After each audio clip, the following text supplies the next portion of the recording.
سنيهمو أنا في نمي نفكات اللين نمني نور قرقود اللين نما قد خاربيتنا خيرتي مفتي جانين guyyaa tokko akka keessan kana ture duuba hangar besanii muu fedhan kitaaba dheeraa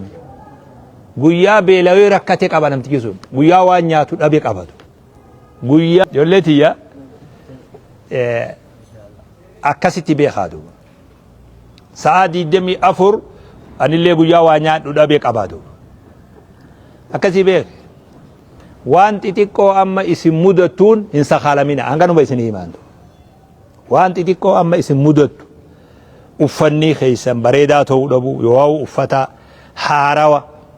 haarawa bitachuu dadhabu yoo waan huccuun dhiqatan saamunaa oomoo dhabu yoo afata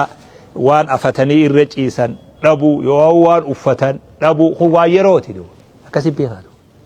kuni umrii zalaalam rabbii wajjisin uumneetu waa yerooti waan dabraati namni waa yeroodhaan sabbarin waan dheeraa dhabadu waan yeroo tadabru tana yoo irratti obsuu baat waan hin dabarree dhabdadu kanaafu haala arra irra jirtan hin sakhaalaminaatu haala arra keessa jirtan illeen ufin madaalina ani akkamin tayaa anu fiifu ammaa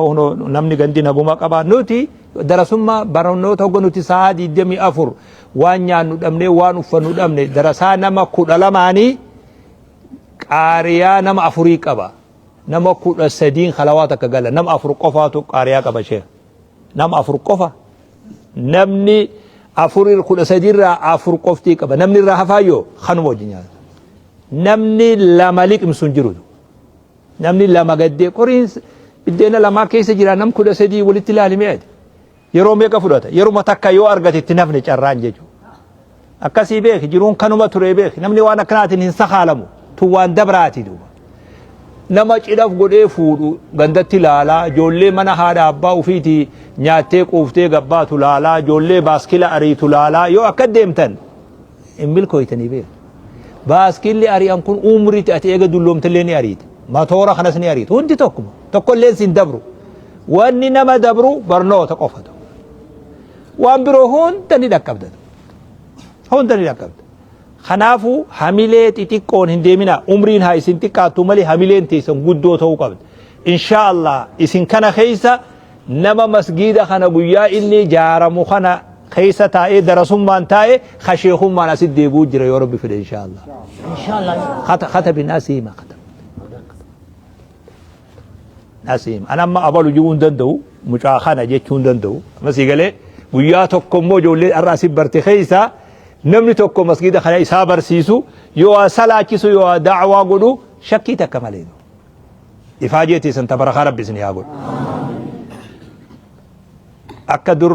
haadha abbaan keenya nu eebbisan amballee rabbi haadha sii haa godhu jedhanii gannu dhiisan manarraa akkasi baane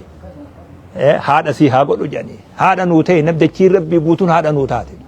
akkasii beeku du'aayin san du'aayii laaftuun seen rabbi isin haa laaffisu isin rakkisin duniyaa tana irratti illee rizqii bareeddu illee isin haa kennu ilmi bareeddu rabbi isin haa galchu rabbi ilmitti barakaa isin haa godhu yeroo gabaabatti waa yeroo dheeraa rabbi isin haa dhaqqabachiisu sabrii godha obsa man lam yasbir على ذل التعلم ساعة بقي في ذل الجهل أبدا جد